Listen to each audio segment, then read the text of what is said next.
A ti, Señor Jesús.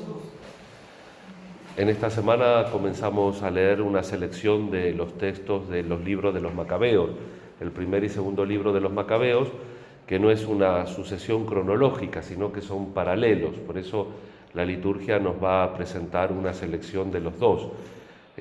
Independientemente de las fechas como están contadas en el texto, podremos situar todo el inicio de esta historia en el año 175 a.C., cuando este rey, Antíoco IV o Antíoco Epífanes, decreta que queda abolido el culto de Israel.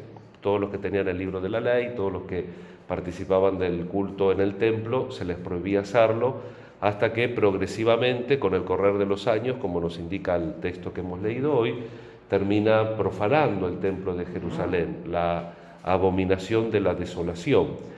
Y esto es un crecimiento en la cultura, pero también, por un lado, podrían haber aprovechado los avances culturales del momento sin haber renegado de la alianza. Eso también nos viene a nosotros bien, porque la Iglesia como tal no tiene que oponerse ciegamente a los avances, pero sí que tiene que custodiar la propia fe, tiene que custodiar la propia identidad.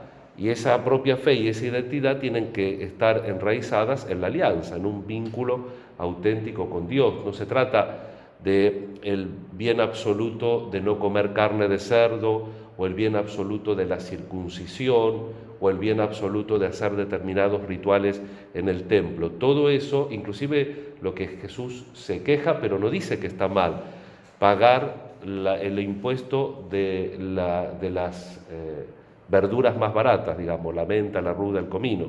Eso no está mal. El tema es que si está lo primero, y lo primero tiene que ser precisamente la alianza, una alianza auténtica, una fe profunda, un vínculo real con Dios. Y esto es lo principal, y esto no hay que renegar nunca, porque esto es digamos así, es el núcleo de nuestro ser y de nuestro existir. Eso que valía en ese momento para el Antiguo Testamento vale para hoy, pero tenemos que recordarlo que siempre se hace de una manera frágil, de una manera humana. Los macabeos van a comenzar una revuelta que por fin van a derrocar al rey Antíoco. Pero después los macabeos tampoco van a tener una buena historia, porque ese pequeño grupo de resistencia que no se resigna a romper la alianza con Dios, uno de los macabeos termina, como comentamos hace poco tiempo, de rey, sin ser de la dinastía real, ya que estaba de rey, hace también de sacerdote y termina de alguna manera malogrando toda esa revuelta. Pero siempre las cosas las tenemos que ver desde la perspectiva humana, que muchas veces por nuestra miseria, por nuestra mezquindad, por nuestro mirarnos el ombligo, acaba en fracaso, y por otro lado también lo tenemos que mirar desde la visión de Dios, que va posibilitando nuevas situaciones para que el pueblo de Él siga respondiendo a su llamada constantemente y siendo fiel en las diversas circunstancias y lugares que le toca vivir, o de las circunstancias que le toca sufrir, porque muchas veces las circunstancias no solamente las vivimos, sino que en cierta manera las padecemos. En el Evangelio vemos este rezo, tan simbólico que le gustaba tanto la imagen a muchos santos, entre ellos San Ignacio, este ciego, ¿no?, que Jesús, hijo de David, ten compasión de mí. Un ciego que inclusive con su oración se hace molesto, la gente se molestaba, y Jesús se interesa por él y lo llama. ¿Qué quieres que haga? Ut vidian, facut vidian, haz que vea. San Ignacio tiene una linda meditación de haz que vea. Nosotros le pedimos al Señor ver, o a veces tenemos miedo que nos muestre cosas, porque si el Señor nos hace ver, a veces por ahí tenemos que agarrar la tijera y empezar a podar también cosas en nuestra vida. No tenemos que tener miedo de hacer esta oración, porque nosotros no podemos dar la vista, obviamente, humanamente. Cristo puede dar la vista del cuerpo, pero también el ciego puede recibir la vista del alma, que es la fe, y la fe hace percibir toda la constelación de relaciones que tenemos con Dios y también con el prójimo, y a veces hay que purificar esa parte de nuestra vida, y para eso tenemos que también tener una visión clara. Y por último, no hay dos sin tres, hoy celebramos la memoria de la dedicación de las basílicas de San Pedro y de San Pablo en Roma, las dos basílicas más grandes de la cristiandad, y que con distintos estudios arqueológicos se ha verificado que está la tumba en San Pedro, de San Pedro, como su nombre lo indica, que las excavaciones las permitió Pío XII, y ahora también tenemos una cierta confirmación. ¿Por qué digo una cierta confirmación? Porque no tenemos ADN. Hay el estudio del ADN, pero no tenemos con qué comparar. No tenemos aislado desde el siglo I un ADN de Pedro y un ADN de Pablo para ahora confrontar los huesitos.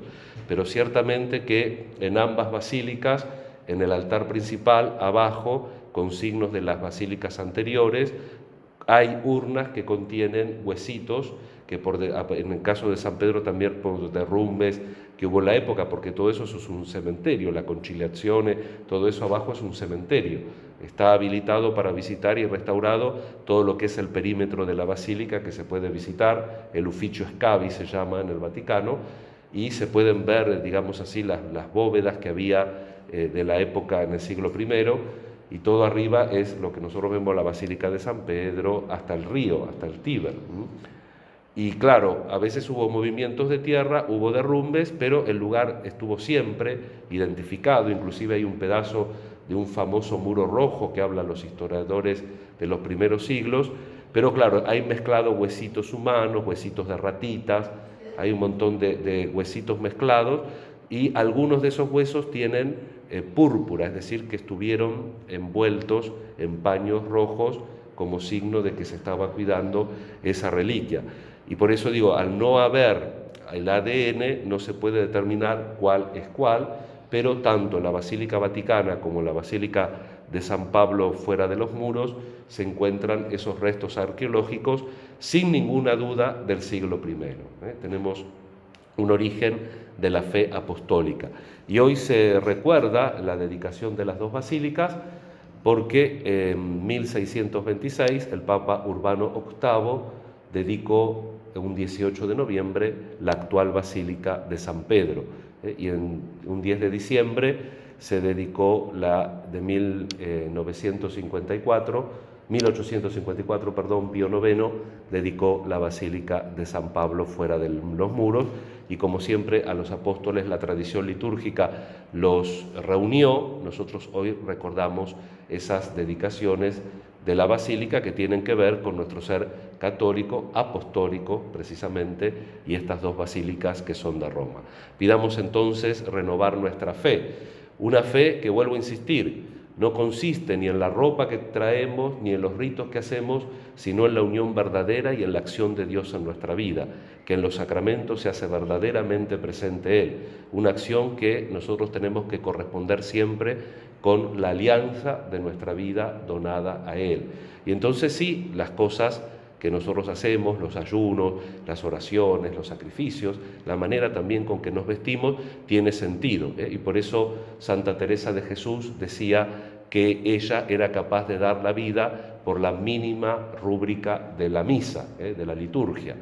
No es que la liturgia en sí, una rúbrica, importe, pero sí importa si realmente existe la entrega a Dios, si Dios se entrega al hombre y si verdaderamente Él se hace presente en la Eucaristía, en el sacrificio del amor.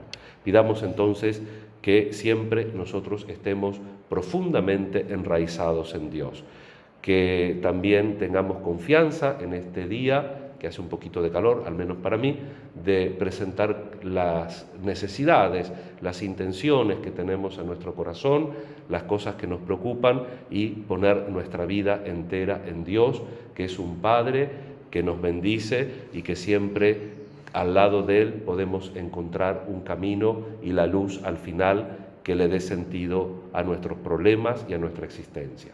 Que así sea.